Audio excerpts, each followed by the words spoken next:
Madam आपने बहुत ज्यादा पोत लिया है, आईलाइनर आपका बहुत गंदा लग रहा है, मेकअप आपने बहुत गंदा किया। पता है मैं एक मेकअप आर्टिस्ट हूँ बट मुझे लेंस लगाना नहीं आता। मैं एक मेकअप आर्टिस्ट हूँ बट मुझे आईब्रोज बनाना नहीं आता।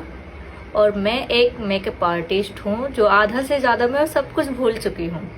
भूली कैसी हूँ मैं बताती हूँ। मैंने किया है मेकअप आर्टिस्ट का कोर्स, 6 मंथ का होता है। बीच में मैं हो गई प्रेग्नेंट होने के बाद में मैंने सिर्फ इसके बाद में मुझे बीच में छोड़ना पड़ा। मेकअप मुझे बहुत अच्छे से आ गया था, मैम लोग मेरी तारीफ भी करती थी।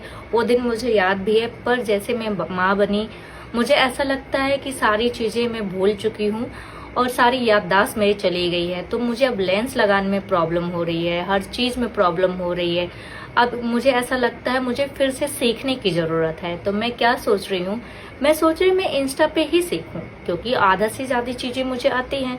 तो आधी से ज्यादा चीजें मुझे ऑडियंस गाइड कर देगी। गाइड कैसे करेगी? अगर मैं एकेडमी में सीखती हूँ तो मैडम बताती हैं कि आपका बेस नहीं अच्छा है, आपका आईलाइनर नहीं अच्छा है, आपका टचअप नहीं अच्छा है, तो हम उसको सुधार कर सकते हैं। बट अगर हम इंस्टा पे सीखते हैं तो इस पे हमारी ऑडियंस हमको गाइड करेगी कि मैडम आपने बहुत ज्यादा पोत लिया है, आईलाइनर आपका बहुत गंदा लग रहा है, मेकअप आपने बहुत गंदा किया है। तो इससे घबराइए नहीं, इससे भी हमारी सीख मिलती है। तो क्यों ना हम ऑडियंस और एज ए इन्फ्लुएंसर सीखते हैं स्टेप बाय स्टेप मेकअप। अगर मेरे अंदर कोई कमी होगी तो आप बताइएगा।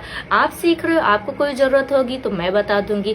ऐसा नहीं कि मैं सारी की सारी चीजें भूल गई हूँ, बट जो ट्रेनिंग होती है मेकअप के बाद वो मैंने नहीं किया, इसलिए मैं सब कुछ भूल चुकी हूँ। और मेकअप सीखे हुए मुझे 1 साल से ज्यादा हो गए हैं और मैंने कुछ ट्रेनिंग नहीं किया, बस सिर्फ ब्राइड करती थी जो भी उसमें था, उसके बाद में मैंने कुछ भी नहीं किया।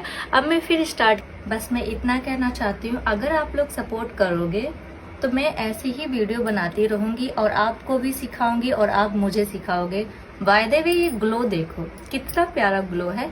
तो अगर प्रोडक्ट की जानकारी चाहिए, वो सारी चीजें होगी। तो क्या आप लोग मुझे मेरे डे में यही रहता है कि मेरे फेस पे पिगमेंटेशन है और मैं कोई भी क्रीम या फाउंडेशन लगाती हूँ तो और भी फेस गंदा लगने लगता है। लेकिन अगर आप अच्छे प्रोडक्ट यूज करेंगे तो फेस गंदा नहीं लगेगा। और अक्सर जब बहुत ज्यादा अगर आपके फेस पे पिगमेंटेशन या डार्क स्पॉट है तो आपको कलर करेक्टर की जरूरत होती है। और अगर आप थोड़े महंगे फाउंडेशन खरीदते हैं जिसमें कवरेज हाई होता है तो आपको उतनी जरूरत नहीं पड़ती। मैं ये आपके सामने दिखाई हूँ, थोड़ा सा बस मैंने अपने हाथों में वार्म अप किया, लगाया और आपके सामने है। तो अगर आप इस पे इन्वेस्ट करना चाहते हैं तो कर सकते हैं। बाकी ये परफेक्ट है तो कमेंट कर दो, लिंक मैं आपको डी में भेज दूंगी।